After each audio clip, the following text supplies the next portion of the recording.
நம் கிரீடத்தை காத்துக்கொள்ள நாம் எதை பற்றி கொள்ள வேண்டும்? எழுதவர்கள் வாசிக்கலாம். வெளிப்படுத்தின சுவிசேஷம் 3ஆம் அதிகாரம் 11ஆம் வசனம். இப்படி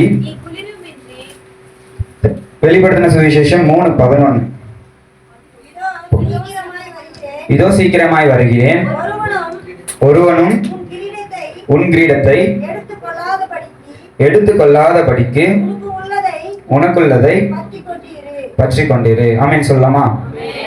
இந்த வேளையில நம்ம இன்னைக்கு தியானிக்க போற வசனம் வந்து இதுதான். தேவன் நம்ம கிட்ட என்ன சொல்றாரு அப்படின்னு சொன்னா, உனக்குரிய ஒரு கிரீடம் ஒன்று இருக்கிறது. அந்த கிரீடத்தை நீ காத்துக்கொள்ளும்படியா, உன்னோட கிரீடத்தை யாரும் எடுத்துக்கொள்ளக்கூடாது. நம்மளோட கிரீடத்தை வேற யாரும் எடுத்துக்கொள்ளக்கூடாது. அந்த கிரீடத்தை நாம் காத்துக்கொள்ளும்படியா நமக்குன்னு இருக்கிறத நம்ம பற்றி கொண்டு இருக்க வேண்டும். அதுதான் நம்ம இன்னைக்கு நமக்கு என்ன இருக்கிறது, நாம் எதை பற்றி கொள்ள வேண்டும், நம்மளுடைய கிரீடம் எப்படிப்பட்டது அப்படின்றத தான் நம்ம இன்னைக்கு தியானிக்க போகிறோம். அப்பொழுது இந்த வசனம் சொல்கிறது, ஒருவனும் உன் கிரீடத்தை எடுத்துக்கொள்ளாதபடி. இங்க தமிழ்ல வந்து நம்ம பார்க்கும்போது உன்னுடைய கிரீடம் அப்படின்னு சொல்லப்பட்டிருக்கு. இந்த கிரீடம் வந்து எதை குறிக்கிறது அப்படின்னு சொல்லி பார்த்தோம்னா, முதலாவது பைபிள் வந்து 2 லாங்குவேஜ்ல எழுதினாங்க. எபிரேயர் மொழியிலையும் கிரேக்க மொழியிலையும் எழுதினாங்க. பழைய ஏற்பாடு எபிரேய மொழியிலையும் புதிய ஏற்பாடு கிரேக்க மொழியிலையும் எழுதினாங்க. அப்போ இந்த புதிய ஏற்பாடுல அதோட ஜென்ம மொழியில நம்ம பார்க்கும் பொழுது இந்த கிரீடத்துக்கு என்ன வார்த்தை கொடுக்கப்பட்டிருக்கு அப்படின்னு சொன்னா, ஸ்டெஃபனான் அப்படின்னு சொல்லிட்டு சொல்லப்பட்டிருக்கு. எப்படி இருக்குன்னா, ஸ்டெஃபனான்னா அதுக்கு என்ன அர்த்தம் அப்படின்னா, 3 விதமான பொருள். வெறும் ஒரு கிரீடம் மட்டும் பொருள் கிடையாது, 3 விதமான பொருள். கிரீடம் இருக்கு, அப்புறம் விராத்துன்னு சொல்லிட்டு ஒரு வார்த்தை இருக்கு, அப்புறம் கார்லண்ட். இது 3 தான் நம்ம இன்னைக்கு பார்க்க போறோம். அந்த கிரீடம் எப்படிப்பட்டது, எப்படிப்பட்ட கிரீடத்தை தேவன் வந்து நம்மளுக்காக வச்சிருக்கிறார் என்பதை தான் நம்ம இன்னைக்கு பார்க்க போகிறோம். அப்பொழுது இந்த கிரீடத்துல முதலாவது வந்து கிரீடம் எதற்காக கொடுக்கப்படுகிறது? முதல் விஷயம் வந்து கிரவுன். அந்த ஸ்டெஃபனானுக்கு முதல் அர்த்தம் வந்து கிரவுன் அப்படின்னு சொல்லுவாங்க. அந்த கிரவுன் கிரீடம் வந்து எதை குறித்தது அப்படின்னு சொல்லி பார்க்கும்பொழுது, முதலாவது மரியாதை மற்றும் அங்கீகாரம். முதலாவது நம்மளுடைய கிரீடம் தேவன் எதை குறிக்கிறாரு அப்படின்னு சொன்னா, நம்மளோட அங்கீகாரத்தை குறிக்கிறாரு, நம்மளோட மரியாதையை குறிக்கிறார். நாம் செய்கிற வேலைக்கு இப்போ எதனா ஒரு விஷயத்த நம்ம வந்து அச்சீவ் பண்றோம், எதனா ஒரு விஷயத்த வந்து நம்ம சாதிக்கிறோம் அப்படின்னு சொன்னா, அதுக்கேற்ற அங்கீகாரத்தையும் மரியாதையும் நம்மளுக்கு கொடுப்பாங்க. இப்போ நம்ம எதனா ஒரு விஷயத்துல வெற்றி பெறோம் அப்படின்னு சொன்னா, அதுக்கேற்ற அங்கீகாரத்தையும் மரியாதையும் நம்மளுக்கு கொடுப்பாங்க. அப்போ தேவனும் நாம் செய்கிற நற்கிரியைகளுக்கு நம்மளுக்கு ஏற்ற அங்கீகாரத்தை நம்மளுக்கு தர போகிறார். அந்த கிரீடம். அப்போ நம்மளோட அங்கீகாரத்தை வேறொருவர் எடுத்துக்கொள்ளாதபடி அதை நம்மளுக்கு ஒரு எதனை பற்றி கொள்ள வேண்டும். அப்போ நம்மளுக்காக தேவன் ஒரு அங்கீகாரத்தை வைத்திருக்கிறார், நம்மளுக்காக தேவன் ஒரு தனித்துவத்தை வைத்திருக்கிறார். நம் 10 பேரோட நின்னாலும் நம்மளுக்கு தனிமையா நம்ம தெரியும். ஏன் அப்படின்னு சொன்னா, தேவன் நம்மளோட இருக்கிறார், நம்மளுக்கான ஒரு கிரீடத்தை வைத்திருக்கிறார். அந்த அங்கீகாரத்தை வந்து தேவன் நமக்காக வச்சிருக்கார். 2வது இந்த கிரீடம் எதை குறிக்கிறது அப்படின்னு சொன்னால், விராத், அதாவது மாலை. இந்த மாலை விராத்ன்றது ரொம்ப முக்கியமானது. ஏன் அப்படின்னு சொன்னா, அந்த காலத்துல கிரீக் அண்ட் ரோம் அந்த எம்பையர்ல வந்து என்ன பண்ணுவாங்க அப்படின்னு சொன்னா, போருக்கு போயிட்டு திரும்பி வீட்டுக்கு வராங்கல்ல, அவங்க வீட்டுக்கு வரும்பொழுது அவங்களுக்கு இந்த கிரீடத்தை, போர்ல வந்து நல்லா வெற்றி பெற்று வீட்டுக்கு வரவங்களுக்கு இந்த கிரீடத்தை வச்சு அவங்கள வரவேற்பாங்க. அப்போ அவங்க செய்த வேலைக்கான அந்த அன்பளிப்பு, அவங்க செய்த வேலைக்கான கணத்தை வந்து அவங்களுக்கு கொடுப்பாங்க. அப்போ இந்த மாலை, இந்த கிரீடம் எப்படிப்பட்டது அப்படின்னு சொன்னால், நாம் இந்த உலகத்திலே துன்பத்திற்குள்ளாகவும் நாம் இந்த உலகத்திலே கஷ்டத்தின் மத்தியிலும் வாழ்வதற்காக நம்மை தேவன் இந்த பூமியில வைத்திருக்கிறார். நாம் இங்கே போர் முடித்து விட்டு நாம் வெற்றி பெறுவோம் என்று சொன்னால், மீண்டுமாய் நமது வீட்டுக்கு நாம் போக போகிறோம். அப்பொழுது நம்ம வீட்டில் ஒரு பெரிய விழா ஒன்று நடக்க போகிறது, அதுல நம்மளுக்கு கிரீடம் சூடப்பட போகிறது. அப்போ நாம் இங்க நல்ல பவுல் சொல்றாரு, நான் நல்ல போராட்டத்தை போராடினேன், ஓட்டத்தை முடித்தேன் அப்படின்னு சொல்லி. அப்போ நான் நல்ல போராட்டத்தை போராடினேன், நாம் இந்த போர்ல நம்ம வெற்றி பெறுவோம் அப்படின்னு சொன்னா, நம்ம வாழ்க்கை என்னும் போர்ல நம்மளுக்கு கிடைக்க போற அந்த எல்லா கஷ்டத்திலையும் துன்பத்திலையும் நாம் தேவனை பற்றி கொண்டு நாம் வந்து வெற்றி பெறுவோம் அப்படின்னு சொன்னால், அப்பொழுது நம்மளுக்கு கிடைக்க போற கணம். அப்போ முதலாவது அங்கீகாரம், 2வது கணம். அப்போ நம்மளுடைய கணத்தை வேறொருவரும் எடுத்துக்கொள்ளக்கூடாதுன்னு நம்ம ஜாக்கிரதையா இருக்கணும். அப்போ கிறிஸ்தவ வாழ்க்கையில நம்மளோட அங்கீகாரத்தையும் வேறொருவர் எடுத்துக்கொள்ளக்கூடாது, நம்மளுடைய கணத்தையும் வேறொருவர் எடுத்துக்கொள்ளக்கூடாது. 3வது இந்த கிரீடம் எதை குறிக்கிறது, ஸ்டெஃபனான் எதை குறிக்கிறது அப்படின்னு பார்த்தோம்னா, கார்லாண்ட். இந்த கார்லாண்ட்ன்றது ரொம்ப முக்கியமான ஒன்று. ஏன் அப்படின்னு சொன்னோம்னா, கார்லாண்ட் வித் ஃப்ளவர். அது வந்து எப்படின்னா, அந்த கிரீடம் எப்படிப்பட்டது அப்படின்னு சொன்னா, பூக்களினால இல்ல இலைகளினால ஆன ஒரு கிரீடம். இந்த கிரீடம் வந்து அந்த காலத்துல எதுக்கு யூஸ் பண்ணுவாங்க அப்படின்னு சொன்னா, திருமணத்தின் போது யூஸ் பண்ணுவாங்க. ஆனா திருமணத்தின் போது மணமகளின் தலையில வந்து என்ன பண்ணுவாங்கன்னா, ஒரு கிரீடம் வைக்கப்படும். பூவினால பண்ண ஒரு கிரீடம் வந்து அவங்க தலையில வைக்கப்படும். இப்படிப்பட்ட கிரீடம் தான் வந்து கார்லாண்ட் சொல்லப்பட்டிருக்கு. அப்போ இந்த திருமணத்தின் போது இந்த விஷயத்தையும் தேவன் என்ன பண்றாரு நாங்க சொல்றாரு. அப்ப இந்த ஒரே ஒரு வார்த்தை கிரீடம் என்ற அந்த ஒரு கிரீக் வார்த்தைக்கு 3 அர்த்தம் இருக்கு. நம்மளோட அங்கீகாரம், நம்மளுக்கு குறித்த கணம், அப்புறம் நம்மளுடைய ஸ்தானம். நம்மள தேவன் எந்த ஸ்தானத்துல வைத்திருக்கிறார் என்று சொன்னால், அவர் மணவாளன். அவர் வரும் நாளிலே நாம் மணவாட்டியா இருக்கிறோம், நாம் அவரோட போய் சேர போகிறோம். அப்போ நம்ம மணவாட்டி என்ற ஸ்தானத்தை விட்டு நம்ம இழந்துராதபடி, நம்மளோட ஸ்தானத்தை நாம் இழந்துராதபடி ஜாக்கிரதையாக நாம் பற்றி கொள்ள வேண்டும். அப்போ தேவன் இன்னைக்கு நம்மளுக்கு கொடுத்திருக்க வார்த்தை, ஒருவனும் உன் கிரீடத்தை எடுத்துக் கொள்ளாதபடிக்கு உனக்குரியதை நீ பற்றி கொண்டு இரு. அப்போ நம்மளுடைய கிரீடம் தேவன் எதை சொன்னார் அப்படின்னு சொன்னா, நம்மளுக்கு கிடைக்க போகிற ஆசீர்வாதம், நம்மளுக்கு கிடைக்க போகிற நன்மை, நம்மளுக்கு ஜீவ கிரீடத்தை தேவன் வைத்திருக்கிறார். அப்போ நம்மளுடைய ஜீவ கிரீடமும் சரி, நம்மளுக்கு தேவன் வைத்திருக்க அங்கீகாரமும் சரி, நம்மளுக்கு தேவன் வைத்திருக்க அந்த மரியாதையும் சரி, கனமும் சரி, நம்மளுக்கும் தேவனுக்கும் இருக்கிற உறவு, அந்த ஸ்தானமும் சரி, இதை ஒருவரும் நம்ம இடத்துல இருந்து பறித்து விடக்கூடாது. சத்துரு நம்ம இடத்துல என்ன பண்ணக்கூடாது, பறித்து விடக்கூடாது என்பதற்காக நாம் நமக்குள்ளதை பற்றி கொண்டு இருக்க வேண்டும் என்று தேவன் சொல்லுகிறார். அப்போ நாம் நமக்குள்ளதை பற்றி கொண்டு இருக்க வேண்டும். இந்த விஷயத்தை நம்ம பொறுமையா தியானிப்போம் அப்படின்னு சொன்னா, இது எந்த காலத்துல தேவன் சொல்றாரு, எந்த நாள் எந்த நேரத்துல இதை வந்து சொல்றாரு, நமக்குள்ளதை நாம் பற்றி கொண்டு இருக்க வேண்டும் சொல்லிட்டு ஏன் இந்த வசனத்தை எந்த காலத்துல சொல்றாரு அப்படின்னு பார்த்தோம்னா, அப்படியே அதுக்கு மேல் வசனத்தை வாசிப்போம். பொறுமையை குறித்து சொல்லிய வசனத்தை நீ காத்து கொண்டபடியினால் பூமியில் குடியிருக்கிறவர்களை சோதிக்கும்படியாக பூச்சக்கரத்தின் மேலெங்கும் வரப்போகிற சோதனை காலத்திற்கு போதும் தப்பும்படி. அதாவது இந்த இடத்துல என்ன சொல்லப்பட்டிருக்கு அப்படின்னு சொன்னா, எந்த காலத்துல தேவன் சொல்றாரு, நம்ம நல்லா இருக்கும் போது அல்ல, நம்மளோட வாழ்க்கை நிம்மதியா சந்தோஷமா சமாதானமா இருக்கும் போது அல்ல. தேவன் எந்த காலத்துல சொல்றாரு அப்படின்னா, சோதனையின் காலத்துல உன் கிரீடம் உன்னை விட்டு என்ன பண்ண போகுதுன்னா தள்ளி போக போகுது. உன்கிட்ட இருந்து கிரீடத்தை சத்துரு பறிச்சு கொள்வான். எந்த காலத்துல, நல்ல காலத்துல சத்துரு பறிக்க மாட்டான். நம்மளுக்கு எப்போ துன்பம் வருதோ, நம்மளுக்கு எப்போ துயரம் வருதோ, நம்மளுக்கு எப்போ கஷ்டம் வருதோ, அந்த கஷ்டத்துலதான் நம்ம கிரீடத்தை நம்ம கிட்ட இருந்து பறிச்சுட்டு போயிடுவான். ஏன் அப்படின்னு சொன்னா, நம்ம பற்றி கொள்ளாம இருப்போம், நம்ம வந்து வீக்கா இருப்போம்.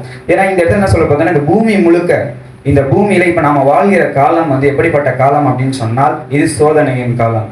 இப்ப இந்த காலத்தில், இந்த சோதனையின் காலத்துல, இந்த கஷ்டத்தின் காலத்துல பூமி முழுக்க என்ன பண்ண போகுதுன்னா சோதனை வரப்போகிறது. ஒருவரோடும் சோதிக்கப்பட போகிறார்கள். அப்ப அந்த சோதனையில நாம் நமக்குள்ளதை பற்றி கொண்டு இருப்போம் என்று சொன்னால், நம்முடைய கிரீடத்தை யாரும் எடுத்துக்கொள்ள முடியாது, நம்மளுடைய ஆசீர்வாதத்தை வேற யாரும் எடுத்துக்கொள்ள முடியாது, சத்துரு நம்மளுடைய அங்கீகாரத்தை எடுத்துக்கொள்ள முடியாது. அப்ப நமக்குரியதை நாம் பற்றி கொள்ள வேண்டும். அப்ப இந்த காலம் எப்படிப்பட்டது அப்படின்றதை நம்ம கொஞ்சம் தியானிக்கலாம்.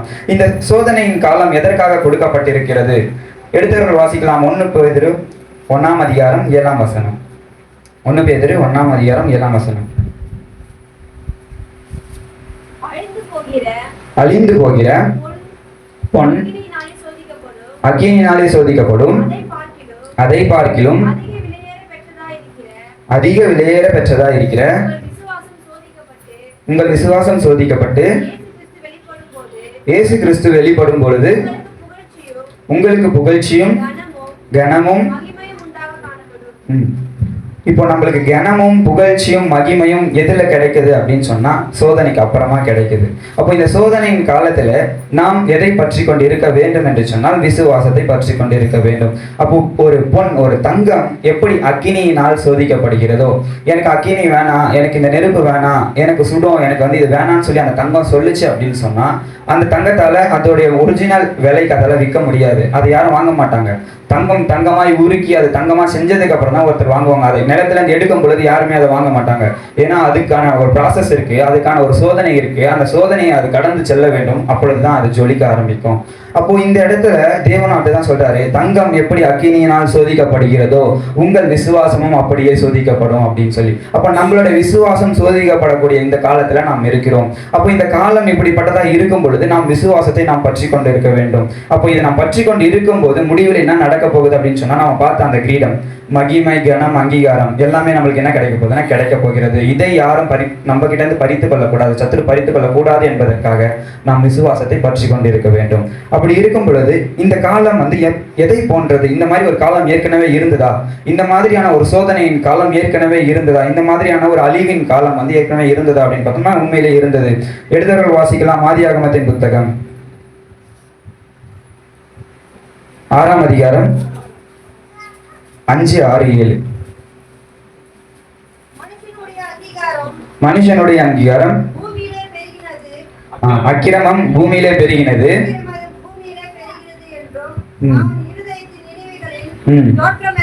தோற்றமெல்லாம் நித்தமும் பொல்லாதது என்றும் கர்த்தர் கண்டு தாம் பூமியிலே மனுஷனை உண்டாக்கினதற்காக கர்த்தர் மனஸ்தாபப்பட்டார். அது அவர் இருதயத்திற்கு போதும். விசனமா இருந்தது. இப்போ இந்த இடத்துல நம்ம பார்க்கோம் அப்படின்னு சொன்னா, அது பொறுமையா 1ல இருந்து 6 நம்ம பொறுமையாவே படிச்சு பார்த்தோம் அப்படின்னு சொன்னா, இது வந்து நோவாவின் காலம்.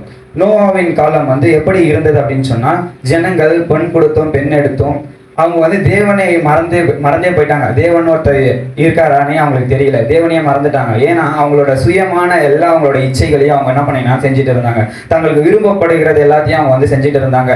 அந்த ஒரு கஷ்டத்தின் காலம், ஒரு அழிவின் காலம்னு சொல்லி நோவா எச்சரிக்கும் பொழுதும் அவங்க என்ன பண்ணலைன்னா அந்த எச்சரிப்பை வந்து கேட்கவே இல்லை. இது வந்து ஒரு அழிவின் காலம், இது சோதனையின் காலம், நீங்க வந்து சோதிக்கப்பட்டு இருக்கீங்க, உங்களை கடவுள் டெஸ்ட் பண்றாரு, நீங்க அவரோட நிலைத்திருக்கிறீங்களா இல்லை இந்த உலகத்துல இருக்கிறீங்களா என்பதை கடவுள் டெஸ்ட் பண்ணிட்டு இருக்காருன்னு நோவா சொல்லும்போது கூட அந்த மக்கள் என்ன பண்ணலன்னா அதை அறியாது இருந்தார்கள். அறியாது இருந்ததுனால அந்த காலம் வந்து மிக கொடியதா இருந்ததுனால தேவன் என்ன பண்றாருன்னா, மனுஷனை உண்டாக்கினதை நினைச்சு நான் என்ன பண்றேன், மனஸ்தாபப்படுகிறேன். இந்த மகனை நான் ரட்சித்ததை நினைச்சு நான் என்ன பண்றேன்னா மனஸ்தாபப்படுகிறேன். இந்த மகளை நான் ரட்சித்ததை நினைச்சு நான் என்ன பண்றேன்னா மனஸ்தாபப்படுகிறேன். ஏன்னு சொன்னா அவர்கள் என்னோட என்ன பண்ணல, உறவில் இல்லை, என்ன என்ன பண்ணிட்டாங்கன்னா மறந்துட்டாங்க.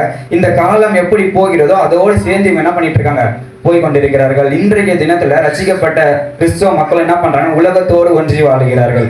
ஏன்னா எல்லாம் சொல்லுவாங்க ஊரோட நம்ம ஒன்றி வாழணும்ன்ற ஒரு பழமொழி இருக்குது. அதே போல இந்த உலகம், ஏன்னா தேவன் என்ன சொல்றாரு, நீ ஊரோட ஒன்றி வாழ தேவன் சொல்லல, நீ ஊர்ல நாம இருக்கிற இடம் ஒரு விசேஷமா இருக்க வேண்டும். நாம் இருப்பதற்கும் அவர்கள் இருப்பதற்கும் வித்தியாசம் இருக்க வேண்டும். ஏன்னா ஊழியம் செய்கிறவர்களுக்கும் ஊழியம் செய்யாதவர்களுக்கும் தேவனே வித்தியாசத்தை என்ன பண்ணுவாங்கன்னா நடத்திடுவான்னு சொல்றாரு. அப்படி இருக்கும் பொழுது நாம் ஒரு வேறு பிரிக்கப்பட்ட ஒரு வாழ்க்கையை நாம் வாழ வேண்டும். ஆனால் இந்த உலகத்துல நாம் வாழ்கிற வாழ்க்கை எப்படிப்பட்டதா இருக்கிறது என்று சொன்னால் உலகத்தோடு ஒன்றி வாழ்கிறதா இருக்கிறது.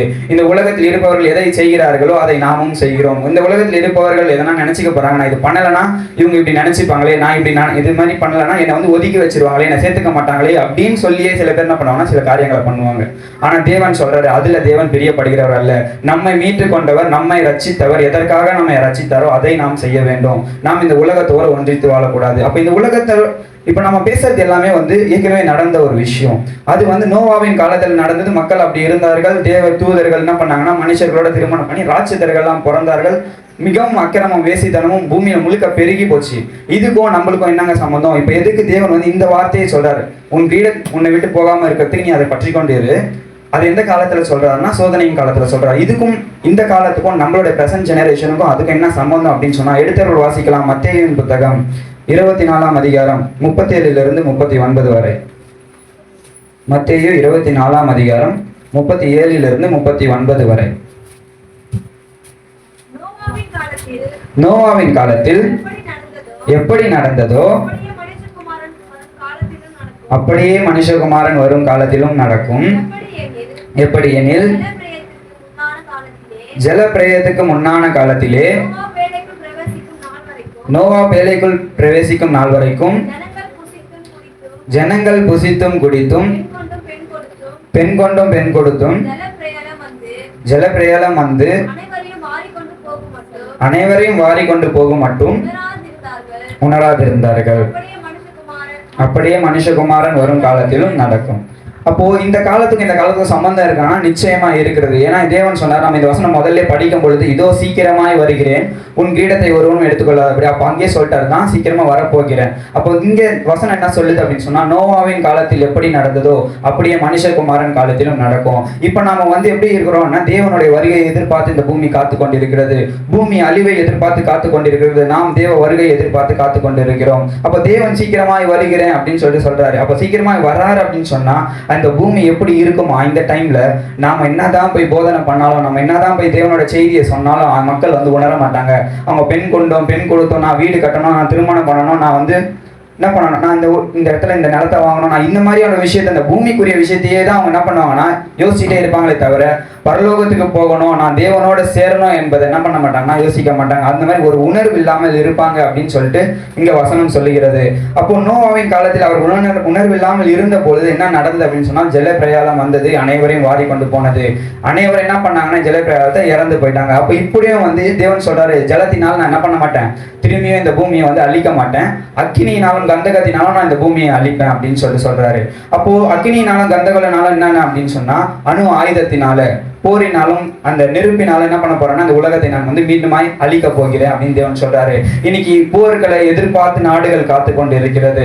இப்படிப்பட்ட சூழ்நிலையில வாழ்ந்து கொண்டிருக்கிற நாம் நாம் என்ன பண்ணணும்னா தேவனை அண்டிக் கொண்டவர்களாய், தேவனுக்கு பயந்தவர்களாய் இருக்க வேண்டும். இந்த உலகத்தோடு நாம் இந்த காலத்துல நம்ம சேர்ந்து வாழுவோம்னு சொன்னா, இப்படிப்பட்ட ஒரு சோதனையின் காலம், உலகம் முடிவை நோக்கி போய்கொண்டிருக்கிற இந்த காலத்துல நாம் அனைவரும் செய்வதை நானும் செய்வேன், அவங்க செய்யலையா இவங்க செய்யலையான்னு சொல்லி நாம் அதை செய்வோம் அப்படின்னு சொன்னா, அதற்கான தண்டனை, அதற்கான அழிவுல நாமும் காணப்படுவோம். நம்மளோட கிரீடம் நம்மை விட்டு என்ன பண்ணணும்னா அகன்று போயிடும். நம்மளுடைய மீட்பு, நம்மளோட ரட்சிப்பு நம்மளை விட்டு அகன்று போயிடும். அப்ப நாம் இந்த உலகத்தோடு ஒன்றித்து சேராதபடி, அந்த உலகத்தின் அழிவிலே நாம் சென்று போய் நாம் அதில் போய் பங்கு கொள்ளாதபடி நாம் என்ன பண்ணோம்னா வேறு பிரிக்கப்பட்டவர்களாய் வாழ வேண்டும். இந்த உலகமும் இதன் முடிவும் இப்படிப்பட்டதா இருக்கிறது. இது அழிவை நோக்கி போய்கொண்டிருக்கிறது. உலகம் கெட்டு சீரழிந்து கொண்டிருக்கிறது.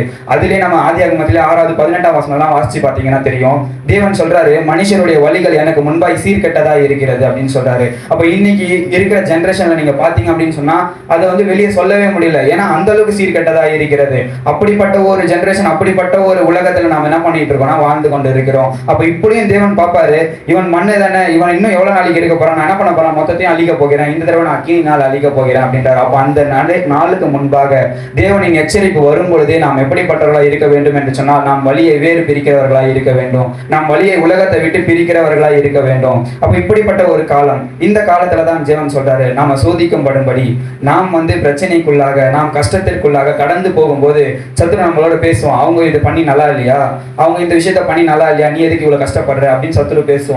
அந்த டைம்ல நாம் உலகத்தோடு ஒன்றித்து போகாதபடி, அவர்கள் செய்தார்கள் சொல்லி நாமும் அந்த விஷயத்தை செய்யாதபடி நாம் நம் வழியை வேறு பிரிக்க வேண்டும். அப்போ நாம் இந்த விஷயத்தை செய்யும் பொழுது, நாம் தேவனுக்காக வாழணும் அப்படின்னு சொல்லி நம்ம நினைக்கும் பொழுது, அப்போ நாம் நமக்குள்ளதை பற்றி கொண்டு இருக்க வேண்டும். அப்போ நம்மளுக்குள்ளதை நாம் பற்றி கொண்டு இருக்க வேண்டும். ஆனா இந்த காலத்துல கிறிஸ்தவர்கள், ரட்சிக்கப்பட்டவர்கள், தேவ பிள்ளைகள், அவர்கள் எதை பற்றி கொண்டு இருக்கிறார்கள் என்று சொன்னால், ஏன்னா சோதனை சும்மா வராது. ஏன்னா தன்னுடைய சுய இச்சையினாலே சோதிக்கப்படுகிறார்கள் வேதம் சொல்லுது. எதனால சோதிக்கப்படுகிறார்களாம்? தன்னுடைய சுய இச்சையினால, தன்னுடைய சுய ஆசையினால, தன்னுடைய சுய விருப்பத்தினாலே, தேவ விருப்பம் இல்லாமல் நம்முடைய விருப்பத்தினாலே நாம் என்ன பண்ணுறோம், இழுக்குண்டு நம்ம சோதிக்கப்படுகிறோம். தானா நாமளே போயிட்டு என்ன பண்ண போறோம்னா, நம்ம சோதனைக்குள்ள நான் வரேன், என்ன சோதிங்க அப்படின்னு சொல்ற மாதிரி நம்ம என்ன பண்றோம், நம்மளுடைய ஆசையே கொண்டு போய் நம்மள சோதனைக்குள்ளாக நடத்துது. ஏன்னா மனுஷன் 3 விஷயத்துல தான் சோதிக்கப்படுவான். மெயினா பிளஷர், அப்புறம் ஃபால்ஸ் டீச்சிங் அண்ட் ஸ்பிரிச்சுவல் வரினஸ். ஆனா இப்போ கிறிஸ்தவ மக்களுக்கு இருக்க வேண்டியதெல்லாம் நம்ம பார்த்தோம் அப்படின்னு சொன்னா, ஸ்பிரிச்சுவல் வரினஸ் அதிகமா இருக்கு. அது என்னன்னா ஆவிக்குரிய வாழ்க்கையில சோர்வு. இந்த விஷயம் அநேகருக்கு நிறைய இருக்கு. இதனாலேயே சத்ரு நம்மளே சோதிப்பான். எதனால, யாருக்கு எது வீக்கோ அதை வச்சுதான் அவங்கள சோதிப்பான். அப்போ நாம் எதுல வீக்கா இருக்கிறோம், ஸ்பிரிச்சுவல் வாழ்க்கையில நம்ம வீக்கா இருக்கிறோம், ஆவிக்குரிய வாழ்க்கையில நம்ம வீக்கா இருக்கோம் அப்படின்னு சொன்னா, அதுல நம்மளுக்கு இன்னும் சோர்வை உண்டாக்குவோம். அந்த வரினஸ் நம்ம கவலைப்படுவோம். நான் இவ்வளவு தேவனுக்கு உண்மையா இருக்கிறேன், நான் இவ்வளவு தேவனுக்காக நான் வாழ்றேன், இவ்வளவு விஷயத்த நான் பண்றேன், அப்படி இருந்தும் எனக்கு இந்த நஷ்டம் நடக்குது, எனக்கு இந்த கஷ்டம் வருது, எனக்கு இந்த துன்பம் வருது நம்ம சொல்லுவோம். ஆனா தேவன் அந்த துன்பத்துக்கு அப்புறமா நம்மளுக்கு ஒரு ஆசீர்வாதத்தை வச்சிருப்பாரு. ஆனா அந்த துன்பம் வரும்போது சத்துரு பேசும், நீ பாரு, இவ்வளவு நல்லது பண்ணி உனக்கு என்ன கிடைச்சது, அவங்க ஒரு நல்லதும் பண்ணல, அவங்க சர்ச்சைக்கு போறாங்க, ஞாயிற்றுக்கிழமை வந்துட்டு வராங்க, ஞாயிற்றுக்கிழமை முடிச்சுன்னா அவங்க போயிடுறாங்க, அவங்க வேற எதுலயும் பங்கெடுக்கல, ஆனா அவங்க நல்லா தானே இருக்கிறாங்க, நீ மட்டும் எதுக்கு இத்தனை நாளும் கஷ்டப்பட்டு இப்ப இன்னும் கஷ்டத்திலேயே இருக்கிறீ அப்படின்னு சொல்லி சத்துரு பேசுவான். அந்த நாள் மட்டும்தான், அந்த சோதனையின் காலத்திலே நம்மை சோதிக்கும்படியாக சில காரியங்கள் நடக்கும். அந்த நடக்கிற வேலையில நாம் தேவனை பற்றி கொள்ள வேண்டும். அப்போ நாம் எதை பற்றி கொண்டு இருக்கிறோம், இந்த காலகட்டத்துல கிறிஸ்தவர்கள் எதை பற்றி கொண்டு இருக்கிறார்கள் என்று பார்த்தோம் அப்படின்னு சொன்னா, எடுத்தவர்கள் வாசிக்கலாம். 2 ராஜாக்கள் 5ஆம் அதிகாரம் 20ஆம் வசனம். 2 ராஜாக்கள் 5ஆம் அதிகாரம் 20ஆம் வசனம். தேவனுடைய மனுஷனாகிய எலிசாவின் வேலைக்காரன் கேயாசி என்பவன் அந்த சீரியனாகிய நாகமான் கொண்டு வந்ததை என் ஆண்டவன் அவன் கையிலே வாங்காமல் அவனை விட்டுவிட்டார்.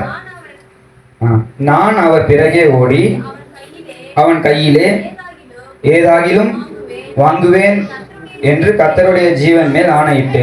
அப்படியே 2 ராஜாக்கள் 5ஆம் அதிகாரம் 16ஆம் வசனத்தையும் ஒருத்தர் வாசிச்சு. அதற்கு அவன், நான் வாங்குகிறதில்லை என்று கர்த்தருக்கு முன்பாக அவருடைய ஜீவனை கொண்டு சொல்லுகிறேன் என்றான். போதும். இப்போ இந்த இடத்துல என்ன நடக்குதுன்னா, நம்ம 2 பேர் இந்த வேதத்துல நம்ம பார்க்க போகிறோம். அந்த 2 பேரும் யாருக்கு தான் பண தேவை இருக்காருங்க, எல்லாருக்குமே பண தேவைகள் இருக்கும். அது எந்த காலத்துல வாழ்ந்தாலும் சரி, இறந்த காலமா இருந்தாலும், எதிர்காலமா இருந்தாலும், நிகழ்காலமா இருந்தாலும், பணம் எல்லாருக்கும் தேவைப்படுகிற ஒன்று. எல்லாருக்குமே தேவைகள் இருக்கு, அவங்களுடைய சொந்த தேவைகள் இருக்கு. நம்ம கிட்ட ஒருத்தருங்க இவ்வளவு பொன் காசு இருக்கு, நீங்க இதை வச்சுக்கோங்க அப்படின்னு சொல்றாங்க, ஃப்ரீயா கொடுத்தா கூட பரவாயில்ல. எலிசாவும் அவருடைய வேலைக்காரன் கேயாசியம் தான் நம்ம இங்க பாக்குறோம். அப்போ எலிசா கிட்ட அவர் வந்து ஃப்ரீயா எடுத்துட்டு வந்து கொடுக்கல. நான் இந்த சைடு போனேன், உங்களுக்கு கொடுக்கணும்னு தோணுச்சு, இதை வச்சுக்கோங்கன்னு சொல்லி கொடுக்கல. இவர் மூலியமா தேவன் கிட்ட இருந்து இவர் என்ன பண்ணினா சுகத்தை பெற்றுக்கொண்டார், தேவன் கிட்ட இருந்து ரட்சிப்பை பெற்றுக்கொண்டார். அதனால என்ன பண்றாருன்னா, நான் தேவனுக்காக கொடுக்கணும், நான் உங்களுக்கு வந்து கொடுக்கணும், காணிக்க கொடுக்கணும், என்னோட எல்லாத்தையும் நீங்க வாங்கிக்கோங்கன்னு சொல்லி கொடுக்குறாரு. ஆனா அந்த பொண்ணு ஏன்னா இவர் வந்து எலிசா வந்து வாங்கல. ஏன் அப்படின்னு சொன்னா, அவர் இன்னும் முழுமையா தேவனுக்குள்ள வரல.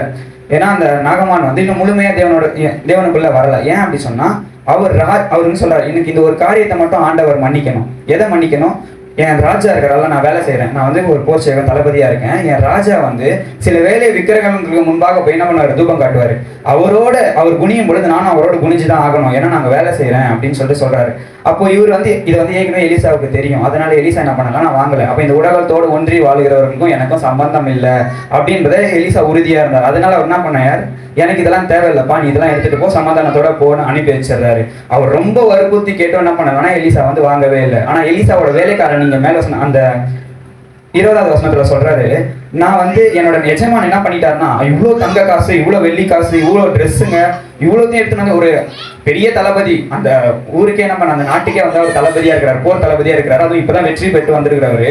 அவ்வளவு பணங்களையும் எடுத்துட்டு வந்து என்ன பண்றாருன்னா வச்சோம். என் எஜமான் என்ன பண்ணாருன்னா வாங்கல, ஊழியக்காரர் என்ன பண்ணாருன்னா அது வந்து வாங்கல. நான் என்ன பண்ணுவேன், அவர் பின்ன ஓடி போய் ஏதாயிலும் எனக்கு கிடைக்குமா என்று நான் பார்ப்பேன் அப்படின்னு சொல்றாரு. அப்ப இந்த சோதனையின் காலத்துல நாம் சுய இச்சையினாலே சோதிக்கப்படுகிறோம். அவ்வளோத்தையும் பார்த்தோன்னே ஒரு ஆசை, இவ்வளோத்தையும் வீட்டு வாசல் வரைக்கும் வந்து என்ன பண்ணிட்டாரு, ஊழியக்காரர் வாங்கன்னு சொல்லி அனுப்பிட்டாரு. அதில் எதனா கொஞ்சமாச்சு இவர் வாங்கியிருந்தா இவருக்கு வேணா நான் நானாச்சு எடுத்துருப்பேன்ல அப்படின்னு சொல்ற ஒரு எண்ணம். அந்த எண்ணம், அந்த சுய ஆசையினால என்ன ஆச்சு அப்படின்னு சொன்னா, இவரே தன்னால ஓடி போறாரு. யாரு பின்னாடி ஓடி போறாருன்னா மனுஷர் பின்னாடி. அப்ப இந்த காலத்துல வாழ்கிற மனுஷர்கள், இந்த காலத்துல வாழ்கிற கிறிஸ்தவர்கள் யார் பின்னாடி ஓடி போறாங்க அப்படின்னா, ரெண்டு பேருமே தேவனோட ஜீவனுக்கு மேல ஆணையிடுறாங்க. எலிசான சொல்றாரு, நான் வாங்கவே மாட்டேன், தேவனுடைய ஜீவன் மேல ஆணையிட்டு சொல்றேன், எனக்கு இது வேணான்றாரு. ஆனா வேலைக்காரன் என்ன சொல்றான், நான் போய் ஏதாவது எனக்கு கிடைக்குமான்னு நான் பார்த்து வாங்கிப்பேன், தேவனுடைய ஜீவன் மேல நான் ஆணையிடுறேன் அப்படின்னு சொல்றாரு. ரெண்டு பேருமே தேவனுடைய ஜீவன் மேல ஆணையிடுறாங்க. ஆனா அவர்கள் ஓடினது ரொம்ப முக்கியம். இவர் என்ன சொன்னாரு, எனக்கும் இதற்கும் சம்பந்தம் கிடையாது, உலகத்துல ஒன்றி வாழ்பவர்களுக்கும் எனக்கும் சம்பந்தம் கிடையாது, நான் தேவன் பத்துல மட்டும்தான் நிப்பேன் எலிசா நின்னாரு. ஆனா கேயாசி என்ன பண்ணா அப்படின்னு சொன்னா, மனிதர்களோட தயவுக்காக ஓடுகிறான். மனிதரோட கண்கள்ல எதனா எனக்கு கிடைக்குமா?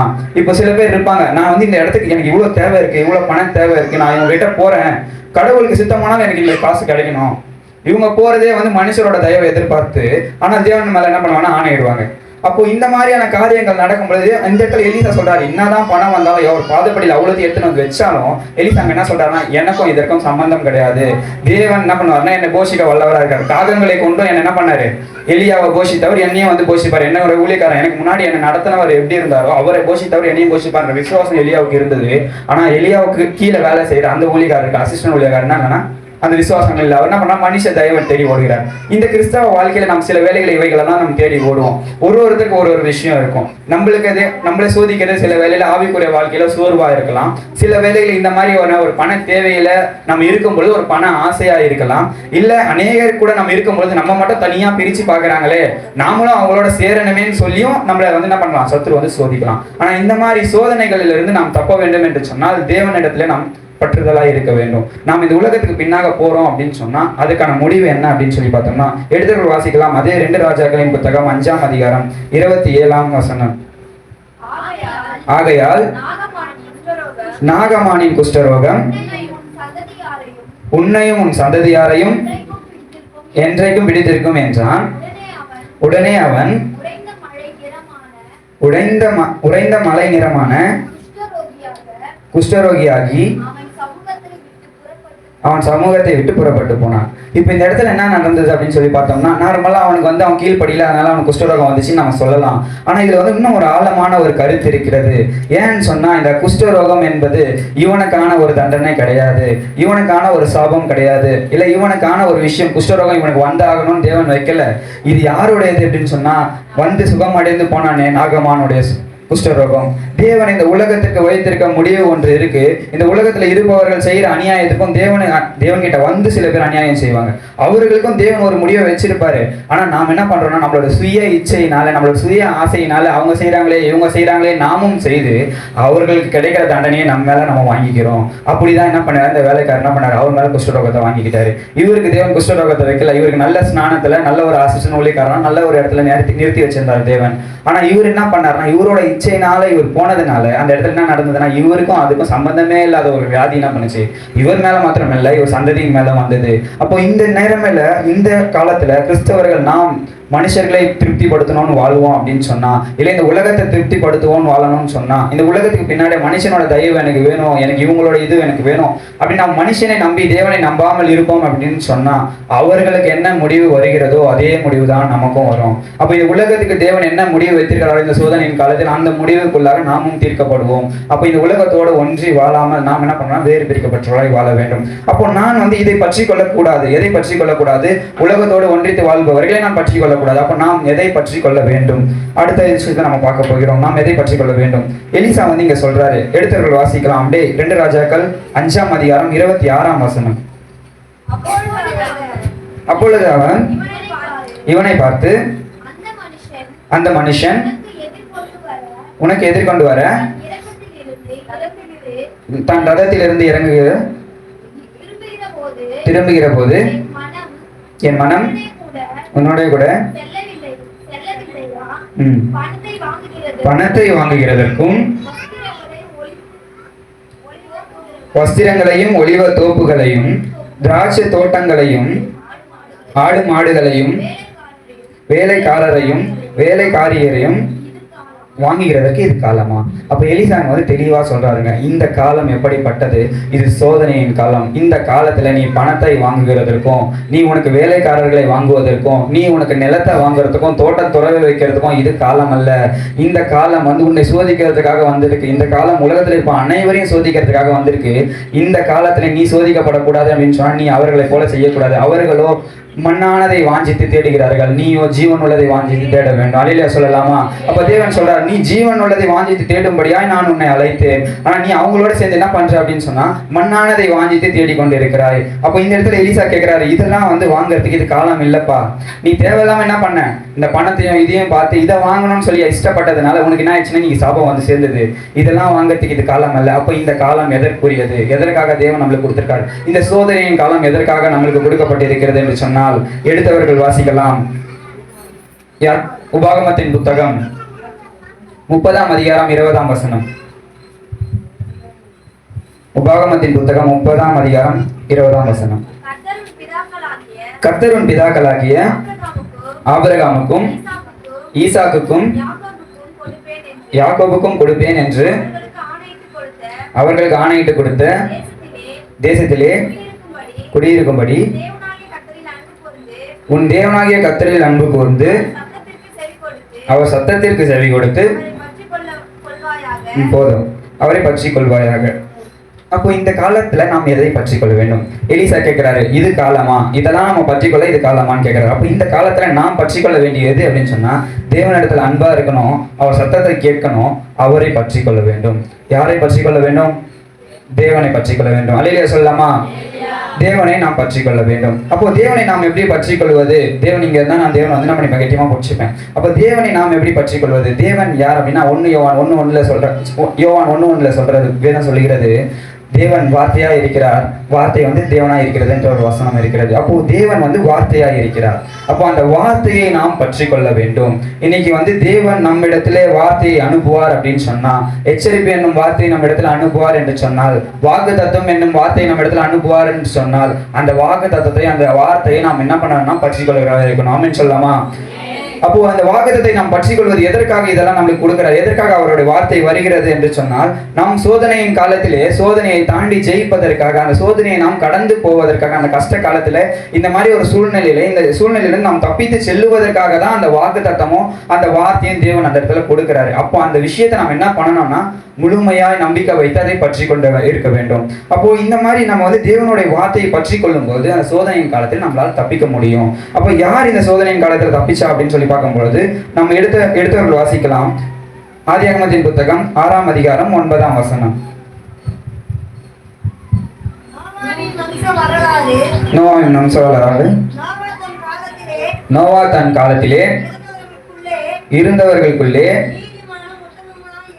நீதிமானும் உத்தமனுமாய் இருந்தான், தேவனோட சஞ்சரித்துக் கொண்டிருந்தான். அப்படியே 8வது வசனத்தை வாசிச்சிருங்க. நோவாவுக்கோ போதும் இப்போ நம்ம வந்து இங்க என்ன பார்க்கிறோம் அப்படின்னு சொன்னா, நோவா வந்து தேவனோடு சஞ்சரித்து கொண்டிருந்தார். நாம் தேவனை பற்றி கொள்ளும் பொழுது என்ன நடக்கும் அப்படின்னு சொன்னா, அந்த 8வது வசனத்துல சொல்லுது, நோவாவுக்கோ கர்த்தருடைய கண்களிலே கிருபை கிடைத்தது. அப்போ நாம் தேவனை பற்றி கொள்ளும் பொழுது, இந்த துன்ப காலத்துல, இந்த துயர காலத்துல, இந்த கஷ்ட காலத்துல நாம் தேவனை பற்றி கொண்டு இருப்போம் அப்படின்னு சொன்னா, அவருடைய கண்களிலே நம்மளுக்கு கிருபை கிடைக்கும். அல்லேலூயா சொல்லலாமா? அவருடைய கண்களிலே நம்மளுக்கு கிருபை கிடைக்கும். அப்போ அவருடைய கண்களிலே கிருபை கிடைத்தால் என்ன நடக்கும்? அப்பொழுது தேவனுடைய வார்த்தை வந்து கீழே அந்த அதிகாரத்தை பொறுமையா படிச்சு பார்த்தீங்கன்னா தெரியும், தேவன் அவரோட வந்து பேசுறாரு. யாரோட பேசுறாருங்க? நோவாவோட வந்து பேசுறாரு. ஏன் பேசுறாரு அப்படின்னா, அவரோட கண்களில் இவர் கிருபை கிடைத்திருக்கிறது. இந்த சூழ்நிலையில், இந்த சோதனையின் காலத்துல தேவனை பற்றி கொண்டதினாலே தேவ கிருபை அவர் மேல இறங்குது. தேவன் அவரோட பேசுறாரு, நீ என்ன பண்ணு, இந்த சோதனையிலிருந்து தப்பும்படியாய், இந்த அழிவிலிருந்து தப்பும்படியாய், இந்த உலகத்தின் முடிவிலிருந்து நீ தப்பித்துக் கொள்ளும்படியாய், உன் குடும்பம் தப்பித்துக் கொள்ளும்படியாய் ஒரு பேலையை என்ன பண்ண கட்டு அப்படின்னு சொல்றாரு. இது வந்து நம்ம நார்மலா வந்து நம்ம பேசலாம், அவர் வந்து பேலையை கட்ட சொன்னார், இவர் கட்டினார், அதனால இவர் குடும்பம் காப்பாற்றப்பட்டது அப்படின்னு எல்லாருக்குமே அந்த கதை தெரியும். ஆனா இதுல ஆழமான ஒரு விஷயம் இருக்கிறது. ஏன்னு சொன்னா, நீங்க பொறுமையா அந்த அதிகாரத்தை படிச்சு பாத்தீங்கன்னா தெரியும். அதுல சொல்லப்பட்டிருக்கும், நோவா 500 வயதா இருக்கும் பொழுது 3 குமாரரை பெற்றான். நோவா 500 வயதா இருக்கும் பொழுது 3 குமாரரை பெற்றான். ஆனால் ஜலப்பிரயாணம் வரும் பொழுதோ 600வது வயதா இருந்தது. 600 வயசுல அவருக்கு வேலைக்குள்ள போறாரு, ஜலப்பிரயாணம் வருது. இப்போ இந்த பேலையை கட்ட யாரெல்லாம் ஹெல்ப் பண்ணாங்க அப்படின்னு சொன்னா, இவரோட குமாரரும் அவங்க குமாரரோட மனைவிகளும் வந்து ஹெல்ப் பண்றாங்க. அப்போ அவங்க குமாரர் வந்து கல்யாணம் ஆகியிருக்கு. எப்படியும் ஒரு 30 வயசு 35 வயசு நம்ம ஒரு கணிப்புல வச்சா கூட 30 வருஷம். அப்போ இவருக்கு 500 வயசா இருக்கும்போது பிள்ளை பிறந்தது. அதுல இருந்து ஒரு 35 அவங்க பிள்ளைங்களை கல்யாணம் ஆகி அவங்களும் சேர்ந்து என்ன பண்றாங்க, இவரோட பேலையை இது பண்றாங்க. அப்போ தேவனுடைய வார்த்தை இவருக்கு வந்த போது இவர் என்ன பண்ணாருன்னா, பேலையை மாத்திரம் கட்டல, வார்த்தையை வைத்து தன் குடும்பத்தையும் கட்டினார். அல்லேலூயா சொல்லலாமா? வார்த்தையை வைத்து இவரோட குடும்பத்தையும் இவர் கட்டினார். அவங்க பிள்ளைங்க வளரும் போதுல இருந்தே தேவன் வார்த்தையை கொடுத்துறா, இதை செய்யணும் நம்ம பேலையை கட்டணும்னு சொல்லியே வளர்த்தார். அதனால அவங்க பிள்ளைய அவங்க மனைவி என்ன பண்ணாங்க, இவர் பேலையை கட்ட அவங்களுக்கு சித்தம் இருந்தது. ஏன்னா வளர்க்கும் பொழுது என்ன பண்ணாருன்னா, தேவ வார்த்தையை சொல்லி கொடுத்து வளர்த்தார். அப்ப இன்னைக்கு நம் பிள்ளைகளை வளர்க்கும் பொழுது எதுல வளர்க்கணும் அப்படின்னு சொன்னா, இந்த உலகத்துல இருக்கவங்க இதை செய்யறாங்களே, நீ மட்டும் ஏன் இப்படி இருக்கிறேன்னு சொல்லி அதை குத்தி காட்டி வளர்க்கறது கிடையாது. தேவ வார்த்தை இப்படி சொல்லுறதே, நீ இப்படி வாழ வேண்டியதானு சொல்லி அப்படி நாம் என்ன பண்ண வேண்டும், வார்த்தையில பிள்ளைகளை வளர்க்க வேண்டும். அப்பொழுது நம்மளோட சேர்ந்து என்ன பண்ணுவாங்க, அவங்களும் காக்கப்படுவாங்க, நம்மளோட சந்ததியும் காக்கப்படும். அப்ப இந்த பேலை கட்டினதுல இன்னொரு விஷயம் இருக்கிறது. என்னன்னு பார்த்தோம்னா, அவருக்கு ஒரு 35 வயசுல அவங்க பிள்ளைங்க வந்ததுக்கு அப்புறம் கல்யாணம் பண்ணியிருப்பாரு. அப்படி பார்த்தா கூட 40 வயசுல அவர் கட்ட ஆரம்பிச்சிருந்தா கூட 540ல 600 வயசுல தான் என்ன நடக்குதுன்னா, மழையே வருது. அப்போ இது வரைக்கும் அந்த பூமியில யாருமே மழையை பார்த்ததே கிடையாது, யாருமே வெள்ளத்தை பார்த்ததே கிடையாது, வரப்போற அக்கினியின் அழிவை இந்த காலத்துல யாருமே பார்த்ததே கிடையாது. அவங்களுக்கெல்லாம் அதை பத்தி பேசினாலும் அதை பத்தி ஒரு கேரியே இருக்காது. ஏன்னா அங்க இருக்கவங்களுக்கும் இருந்தது இல்லை, நோவாவின் காலத்துல இல்ல. நம்ம போய் என்னதான் பிரசங்கம் பண்ணாலும் அவங்களுக்கு வந்து உணர மாட்டாங்க. ஏன்னா அந்த மாதிரி ஒரு காலத்துல நம்ம வாழ்கிறோம். இந்த காலத்துல நம் குடும்பத்தை கட்ட, நம் குடும்பம் அவங்க குடும்பத்தை கட்ட, அப்படிதான் நம்ம என்ன பண்ண முடியும்னா, தேவனோட ராஜ்யத்தை கட்ட முடியும். அப்போ இவர் தன் குடும்பத்தை கட்டினது மாத்திரம் இல்லாமல் தேவன் சொன்ன வார்த்தையை பற்றி கொண்டார். எத்தனை வருஷமா பற்றிக்கிட்டாருங்க? காத்தையும் பார்க்கல, மேக மூட்டத்தையும் பார்க்கல, மழையையும் பார்க்கல. கிட்டத்தட்ட ஒரு 50 வருஷமா இவர் அந்த பேலையை கட்டியிருப்பாரு. அப்ப அந்த 50 வருஷமா அந்த வார்த்தையை மாத்திரம் என்ன பண்ணியிருந்தார், நோவா பற்றி கொண்டு இருந்தார். அப்ப தேவனுடைய வாக்குத்தத்தம் வருகிறது என்று சொன்னால், தேவனுடைய எச்சரிப்பின் வார்த்தை நம்ம இடத்துல வருகிறது என்று சொன்னால், அந்த வார்த்தையை பற்றி கொள்ளும் பொழுது என்ன பண்ணணும்னா, சந்தேகமே இருக்கக்கூடாது. என்ன பண்ணக்கூடாது? சந்தேகமே இருக்கக்கூடாது. கால தாமதமாகலாம், இன்னும் நாட்கள் தள்ளி போகலாம், ஆனா தேவன் சொன்னது நிறைவேறும். ஆமென் சொல்லமா? இப்ப தேவன் சொன்னார் அப்படின்னு சொன்னால் அதை செய்து முடிக்க அவர் வல்லவர். ஏன்னா நற்கிரியை துவங்கினவர், அதை முடிக்க வல்லவர். அப்படி இருக்கும் பொழுது வார்த்தை வந்ததும் அதை பற்றி கொண்டு தான் குடும்பத்தையும் அந்த வாக்குத்தத்தத்துக்கு ஏற்ற மாதிரி என்ன பண்ணாருன்னா வடிவமைச்சு கொண்டார். அதனாலதான் நோவாவுக்கு மற்றும் தேவனுடைய கண்களுக்கு கிருபை கிடைத்தது. நோவாவின் கிரியையின் மூலமாய் தன் குடும்பத்திற்கும் கிருபை கிடைத்தது. அல்லேலூயா சொல்லலாமா? அப்போ நாம் தேவனுடைய வார்த்தையினால் கிருபையை பெற்றுக்கொண்டோம். நம் மூலமாய் நம் குடும்பமும், நம் உறவினர்களும், நம் நண்பர்களும் என்ன பண்ணணும், தேவனோட கிருபை பெற்றுக்கொள்ள வேண்டும். அப்படிப்பட்ட ஒரு ஆத்ம தியாகம் வந்து நீங்க இருக்க வேண்டும். அதுதான் தேவன் வந்து சொல்றாரு. அப்போ நம் விசுவாசத்தை பற்றி கொண்டு, தேவ வார்த்தையை பற்றி கொண்டு இருக்கும் பொழுது என்ன நடக்கும்? ஆத்ம தியாகம் நம்மளே பெருகும். நாம இங்க வந்து நம்ம சபைக்கு வருமா, தேவன் வாரத்துல ஒரு நாள் சபைக்கு வரேன், அப்படி இருக்க மாட்டோம். ஏன்னா அப்படி இருக்கிறவங்களை பார்த்து சத்துருவே பயப்படாது. ஏன்னா ஞாயிற்றுக்கிழமை ஒரு நாள் வந்து ஆராதிக்கிறவங்களை பார்த்து எந்த சத்துருவும் பயப்படாது. யார் ஒருவர் அனுதினமும் அவங்க வீட்டுல, அவங்க அறையில தேவனோட உறவாடிகள் அவங்கள பார்த்தாதான் சத்துரு நடக்கும். அப்ப நம்மளோட ஏன் இந்த சத்துரு போராடுதுங்க அப்படின்னு சொன்னா, நம்ம வாரத்துக்கு ஒரு நாள் தான் தேவனுடைய தொடர்பு வச்சிருக்கிறோம். அப்படி இருக்கும்போது எப்படி இந்த சத்துரு போராடாம இருக்கும்? அப்ப தினந்தோறும் தேவனோட ஒரு தொடர்பு. ஏன்னா நோவா தினந்தோறும் சஞ்சரித்து கொண்டிருந்தான். அவன் ஒருவேளை சஞ்சரியாம இருந்திருந்தா, இல்ல ஒரு நாள் 2 நாள் சஞ்சரியாம இருந்திருந்தா, அவனை பார்த்து அவங்க பிள்ளைங்க என்ன பண்ணிருப்பாங்க, அப்ப இந்த நாள்ல மட்டும்தான் தேவனை தேடுவாரு, நான் இந்த நாள்ல மட்டும்தான் என்ன பண்ண போறேன், தேவனை நான் தேட போறேன், போறேன், இந்த நாள்ல வந்து அப்பா ஃப்ரீயா இருப்பாரு, அதனால நான் என்ன பண்ண போறேன், ஃப்ரீயா இருக்க போறேன் அப்படி இருந்திருப்பாங்க. ஆனா அவரு வார்த்தையை பற்றி கொண்டு அனுதினமும் தியானித்ததுனால, அனுதினமும் தேவனுடைய சமுதாயத்தில் உட்கார்ந்ததுனால அவங்க பிள்ளைங்க அவரை பார்த்தே வளர ஆரம்பிக்கிறாங்க. அப்ப அவரோட வார்த்தையிலே வளர ஆரம்பிக்கிறாங்க. இவருக்கு கிடைத்த கிருபை அவங்க பிள்ளைகளும் கிடைத்து அவங்க மனைவிகளுக்கும் கிடைத்தது. அல்லேலூயா சொல்லலாமா? அப்ப வருகிற பெரிய அறிவுல இருந்து, வரப்போகிற பெரிய ஆபத்துல இருந்து, உலகம் முழுவதும் தீர்க்கப்படுகிற நிலைமையில நோவா மட்டும்தான் தேவன் காப்பாற்ற கிருபை உள்ளவரானார். ஆனால் நோவாவின் மூலமா அவர் குடும்பத்தையும் அவர் கட்டி கொண்டார். அதே போல இன்று வரப்போகிற ஆபத்துல, இந்த சோதனையின் காலத்துல, இந்த கஷ்டப்படுகிற காலத்துல பவுல் சொல்றாரு, நான் வந்து கஷ்டப்படுவது நல்லது. ஏன் அப்படின்னு சொன்னா, பாடுகளை சுமப்பது நல்லது. ஏன்னு சொன்னா, என்னோட கிரீடம் இன்னும் அருமையா இருக்க போகிறது, எனக்கு தேவன் தர போகிற கிரீடம் இன்னும் கனமா இருக்க போகிறது. வருகிற அநேகரை பாருங்களும் நான் பெரிய பாடுள்ளவனா இருந்தேன், அதனால தேவன் என்ன பண்ண போறாரு, எனக்கு பெரிய கிரீடமா என்ன பண்ண போறாரு, கொடுக்க போறாரு. நம்ம எந்த அளவுக்கு பாடுபடுகிறோமோ கிறிஸ்துவுக்காக, அது நல்லது என்று நினைக்கணும். நம்ம எந்த அளவுக்கு கிறிஸ்துவுக்காக நம்ம வந்து இலக்காரப்படுத்தப்படுகிறோமோ அது வந்து நம்ம நல்லது நினைக்கணும். ஏன்னு சொன்னா நம்மளுக்கு அதற்கான பலன் மிகுதியா இருக்க போகிறது. அல்லேலூயா சொல்லலாமா? அப்ப இந்த நோவாவின் காலத்துல நோவா என்ன எப்படி அவரோட குடும்பத்தை காத்து கொண்டு தேவனுடைய வார்த்தையை கேட்டு பேழையை கட்டி 50 வருடமா யார் அவர் வந்து கேலி பண்ணாலும் கிண்டல் பண்ணாலும் யாருமே, ஏன்னா ஒரு வாட்டி பண்ணியிருந்தா நான் வந்து சொல்லியிருப்பாங்க. 2 தடவை பண்ணா, இப்போ ஒரு குழந்தை வந்து சிரிச்சினே இருக்கு, நம்ம என்ன சொல்லுவோம், சிரிக்காதுன்னு சொல்லுவோம். 2வது தடவை சொல்லுவோம், 3வது தடவை சொல்லுவோம், அடிச்சதுக்கு அப்புறமா அந்த குழந்தை சிரிச்சினே இருந்தா இது பைத்தியம்னு சொல்றோம். கரெக்டா? அப்போ நோவாவையும் அப்படிதான் பார்த்துருப்பாங்க. ஏன்னா 50 வருஷமா அவர் அதே தான் போறாரு, கட்ட வெட்டுறாரு, வந்தாரு, பேலையை கட்டுறாரு. இவங்க பிள்ளைங்க சின்னதுல இருந்து வளர்ற வரைக்கும் இவரு கூட என்ன பண்றாங்க, ஹெல்ப் பண்றாங்க. அப்ப இதை பாக்குற ஜனம் என்ன சொல்லியிருப்பாங்க, உண்மையிலேயே இவருக்கு வந்து இப்படிதான், நம்ம என்ன சொன்னாலும் இவர் வந்து கேட்க மாட்டாரு, மழையே நம்ம பார்க்கல, வெள்ளமே பார்க்கல, இவருக்கு மட்டும் எப்படி? ஏன்னா நம்மளுக்கே சில சந்தேகங்கள் வரும். தேவன் தான் நம்ம கிட்ட பேசினாரா? கிட்டத்தட்ட 50 வருஷம் ஆயிடுச்சு, கிட்டத்தட்ட 60 வருஷம் ஆயிடுச்சு, தேவன் தான் நம்ம கிட்ட பேசினாரா, இல்ல நம்மளுக்கே தோணுச்சா அப்படின்ற சந்தேகங்களை சந்துரு வந்து கொண்டு வருவான். அவருக்கும் கொண்டு வந்திருப்பான். ஆனா அவர் என்ன பண்ணாருன்னா, தேவனுடைய வார்த்தை மேல முழு பற்றுதலா இருந்தபடினால காப்பாற்றப்பட்டார். அப்ப நாமும் தேவன் மேல முழு பற்றுதலா இருக்கும் பொழுது வரப்போகிற அழிவுல, இந்த சோதனையின் காலத்துல நாம் அதிலிருந்து மீண்டு வெளியே வர நம்மளால் முடியும். ஆமென் சொல்லலாமா? அப்போ இந்த காலத்துல நாம் தேவனை பற்றி கொண்டு இருக்க வேண்டும். ஒரு சின்ன கதை சொல்லி நான் வந்து முடிக்க விரும்புகிறேன். ஒரு விவசாயி ஒருத்தர் இருக்கிறார். அவர் பேர் வந்து ஜாக்னு சொல்லிட்டு ஒரு விவசாயி இருக்கிறார்.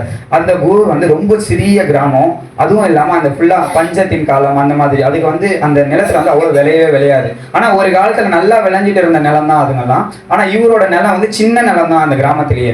ஆனா இவங்க என்ன பண்றாங்கன்னா, அந்த நிலத்தை உழுது, இவர் என்ன பண்ணுவாங்கன்னா டெய்லியும் போவாரு, அந்த நிலத்தை உழுவாரு, உழுது விதை போட்டுட்டு வந்துட்டு மழைக்காக காத்திருப்பாரு. இப்ப இந்த மாதிரி விஷயம் அந்த கிராமத்துல எல்லாருக்குமே ஒரு நிலம் இருக்கு, எல்லாருமே அந்த விஷயத்த பண்ணிக்கிட்டு இருக்காங்க.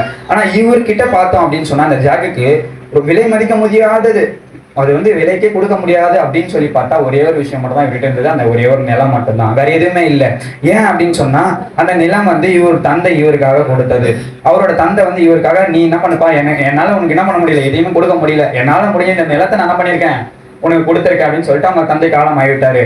அப்ப இந்த மனிதன் என்ன பண்றான்னா, அந்த நிலத்தை மாத்திரமே என்ன பண்றாரு, பண்படுத்தி பராமரித்து கொண்டு வந்து கொண்டிருக்கிறார். இவர் வந்து இந்த மழைக்காக காத்திருப்பார், மக்களும் மழைக்காக காத்திருப்பாங்க. என்ன ஆச்சுன்னா, தொடர்ந்து ஒரு 3 வருஷமா அதுல மழையே வந்து காணப்படல. அந்த நிலம் முழுக்க ஃபுல்லா வந்து வறட்சி உண்டாகி எல்லாத்தையும் என்ன பண்ணிட்டாங்கன்னா, எல்லாரும் என்ன பண்றாங்க, நிலத்தெல்லாம் விற்க ஆரம்பிச்சிட்டாங்க. ஏன்னா 3 வருஷமா மழை இல்லைன்னா யாருமே விவசாயம் பண்ண முடியாது. ஏன்னா ஒரு வருஷம் இல்லை அப்படின்னா 2வது வருஷத்துல அது ஒரு பலன் பார்க்கலாம். 3 வருஷமா இல்லைன்னா நிலம் இருக்கிறதே வச்சு நம்மளுக்கு வியாபாரமும் இல்லை, நம்மளோட குடும்பத்தை நம்மளால நடத்த முடியல, எல்லாரும் விவசாயிங்க. அதனால என்ன பண்ணாங்க, அவங்க நிலத்தை விற்க ஆரம்பிச்சாங்க. சில பேர் பக்கத்து கிராமத்துக்கு இந்த நிலத்தை வித்துட்டு பக்கத்து கிராமத்துல நிலம் வாங்கிட்டு போயிட்டாங்க. இந்த மாதிரி எல்லாரும் போகும்போதும் இவர் என்ன பண்ணாரு, அந்த நிலத்தை டெய்லியும், அதுவும் வறட்சியா இருக்கும் போது இவர் என்ன பண்ணுவாரா, போய் அந்த நிலத்தை உழுவாரு, விதை போட்டு திரும்பி வந்து மழைக்காக காத்துட்டு வானத்தை பார்த்துட்டு காத்துட்டு உட்காந்து இருப்பாரு. அப்ப அநேகர் வந்து இவர் என்ன பண்றாங்கன்னா, கேலி பண்ணி அநேகர் வந்து என்ன சொல்றாங்க, நீ இன்னதுக்கு இன்னும் அந்த நிலத்தை பிடிச்சின்னு உட்காந்துட்டு இருக்க, பக்கத்து கிராமத்துல நல்லா விளையுது, அந்த கிராமத்துல நல்லா வாங்கிக்க வேண்டியதானே, இந்த நிலத்தை குத்துற வேண்டியதானே அப்படின்னு சொன்னாரு. ஆனா இவர் என்ன சொன்னாரா, இல்ல இது எங்க அப்பா எனக்காக கொடுத்தது, அதை நான் என்ன பண்ண மாட்டேன், எக்காரணத்தை கொண்டு அதை நான் விட்டு நான் போக மாட்டேன்.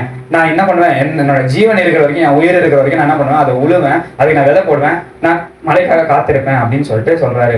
அதே போல 4வது வருடம் ஆரம்பித்தது. 4வது வருடத்துல என்ன ஆச்சுன்னா, திடீர்னு சடனா ஒரு நாள் வானம் இருட்ட ஆரம்பிச்சது, பெரிய மழை ஒண்ணு வந்தது. நல்லா அந்த இடத்துல என்ன ஆச்சுன்னா, எந்த நிலமும் பண்படுத்தி வைக்கல. எல்லாருமே அந்த நிலத்தை வந்து 3 வருஷம் இல்லைன்றதுனால விவசாயம் அப்படியே விட்டுட்டாங்க நிலத்தை. இவரோட நிலம் மட்டும் தான் இவர் என்ன பண்ணா, பண்படுத்தி வைத்திருந்தார். பண்படுத்தி வைத்திருந்ததுனால இவரோட நிலத்துல அந்த வருஷத்துல பெரிய ஒரு விளைச்சல் வந்து காணப்படுது. பக்கத்து கிராமத்துல இருக்கவங்களாம் வந்து ஆச்சரியமா பாக்குறாங்க. ஏன்னா இந்த மாதிரி ஒரு பெரிய விளைச்சல் வந்து இவருக்கு மட்டும் தான் இருக்கு, அந்த கிராமத்துல வேற யாருக்குமே விளைச்சலே இல்லை. ஏன்னா யாருமே அவங்க நிலத்தை பண்படுத்தல.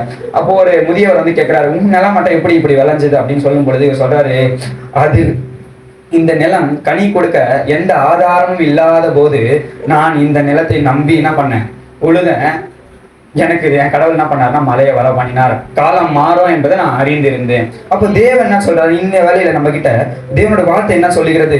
விதைக்க ஒரு காலம் உண்டு, அறுக்க ஒரு காலம் உண்டு, நகைக்க ஒரு காலம் உண்டு, அழ ஒரு காலம் உண்டு. இந்த காலத்துல நாம் அழுதுகிட்டு இருக்கோமா? இந்த காலத்துல நம்ம கஷ்டப்பட்டு கொண்டு இருக்கிறோமா? இந்த காலத்துல துன்பத்துக்கு நடுவில் நம்ம கடந்து போய்கிட்டு இருக்கோமா? நாம் நகைக்கக்கூடிய ஒரு காலம் வரப்போகிறது. ஆமென் சொல்லலாமா? நாம் சந்தோஷமா இருக்கக்கூடிய ஒரு காலம் வரப்போகிறது. நம்மளுக்கு ஆசீர்வாதமான ஒரு காலம் வரப்போகிறது. ஆனால் நாம் நம்முடையதை உழுது பண்படுத்தி வைக்க வேண்டும். நாம் நிலத்தை நாம் பண்படுத்தி வைக்க வேண்டும். நம் விசுவாசத்தை நாம் தினந்தோறும் புதிதாக்கி கொண்டு இருக்க வேண்டும். அப்படி இருந்தால் மாத்திரம்தான் தேவன் நம்மளுக்கு ஆசீர்வாதத்தை கொடுக்கும் பொழுது நாம் நிலம் வளரும். ஆமென் சொல்லலாமா? நம்மளுடைய விசுவாசத்தின் அளவின்படிதான் நம்மளுக்கு ஆசீர்வாதம் கிடைக்கும். அப்ப நாம் தினந்தோறும் தேவனுக்குள்ளாக நம்மை உழுது நம்மை பண்படுத்துவோம் என்று சொன்னால், இந்த உலகத்தின் வழி அவங்க வித்துட்டாங்களே, நம்மளாலே முடியல. நாம என்ன எத்தனைக்கு இவர் வந்து ரொம்ப வயசானவர் வேற. அங்க ஊர்ல இருக்கவங்க நல்ல வாலிபர்கள் என்ன பண்றாங்க, அந்த நிலத்தை வித்துட்டு போயிட்டாங்க. ஆனா இவர் ரொம்ப வயசானவரும் என்ன பண்ணல, விற்கல. இவரால் பலன் இல்லாத போதிலும் இவர் என்ன பண்ணாரு, அந்த நிலத்தை நம்பி இருந்தார். அதே போலதான் நம் ஜீவன் போறதா இருந்தா கூட தேவன் எனக்கு சொன்னார், அவர் செய்வார் என்ற விசுவாசம் நாம் இருக்கும் என்று சொன்னால் எல்லாவற்றையும் நம்மால் செய்ய முடியும். அல்லேலூயா சொல்லலாமா? எல்லாவற்றையும் நம்மால் செய்ய முடியும். கடைசியாக ஒரே ஒரு விஷயத்தை நான் சொல்லி முடிக்க விரும்புகிறேன். எடுத்தவர்கள் வாசிக்கலாம். 2 பேதுரு 2:9. 2 பேதுரு 2:9.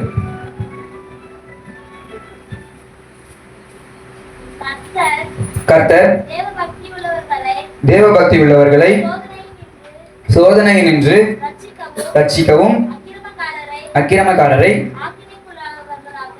ஆக்கினைக்குள்ளாதவர்களாக நியாயத்தீர்ப்பு நாளுக்கு வைக்கவும் அறிந்திருக்கிறார். இப்போ தேவன் வந்து என்னன்னா, நீதிமான்களை தேவபக்தி உள்ளவர்களை சோதனையிலிருந்து ரட்சிக்கவும் அவருக்கு தெரியுமா? அக்கிரமக்காரரை இந்த உலகத்தோட சேர்ந்து வாழ்றவங்களை ஆக்கினைக்குள்ளாக தீர்க்கவும் தேவனுக்கு தெரியும். அப்போ நம்மளுடைய கிரியைகள் எல்லாம் யாருக்கும் தெரியலன்னு நம்ம நினைச்சாலும் அதில் எல்லாவற்றையும் தேவன் என்ன பண்றாருன்னு பார்த்துக்கிட்டு இருக்காரு. இந்த சோதனைகளை நாம் என்ன செய்கிறோம் என்பதை தேவன் பார்த்து கொண்டே இருக்கிறார். யாரும் காணலனாலும் தேவன் அதெல்லாம் பார்த்துக்கிட்டே இருக்கிறார். அப்போ நம் கிரியைக்கு ஏற்ற பலன் அவரோட நம்மளுக்கு வரப்போகிறது. அந்த பலனிலே நாம் நீதி உள்ளவர்களா இருப்போம் அப்படின்னு சொன்னால் இந்த சோதனையின் காலத்திலே ரட்சிக்கப்படுவோம். ஆமென் சொல்லலாமா? அப்போ இன்றைக்கு தேவன் நம்ம இடத்துல சொல்வது ஒரே ஒன்றுதான். உனக்காக நான் என்ன பண்ணிருக்கேன், ஒரு கிரீடத்தை வைத்திருக்கிறேன். அந்த கிரீடம் உனக்கான கனம், உனக்கான ஆசீர்வாதம், உனக்கான மகிமை, உனக்கான ஸ்தானத்தை அந்த கிரீடம் உடையதா இருக்கிறது. அப்படிப்பட்ட கிரீடத்தை உங்ககிட்ட இருந்து சத்துரு என்ன பண்ணக்கூடாது, பிடுங்கி விடக்கூடாது. நம்ம கிட்ட இருந்து சத்துரு பிடுங்கக்கூடாது. அது பிடுங்காம இருக்கிறதுக்கு நீ என்னையும் என் வார்த்தையும் என்ன பண்றது, பற்றி கொண்டு இரு. அப்ப நாம் இன்னைக்கு விசுவாசத்தில் தேவனை பற்றி கொண்டு அனுதினமும் அவரையே நம்பி இருப்போம் அப்படின்னு சொன்னால் அவர் நம்மளுக்கு சொல்லிய வாக்குத்தத்தத்தை நிறைவேற்ற வல்லவராக இருக்கிறார். ஆமென் சொல்லலாமா?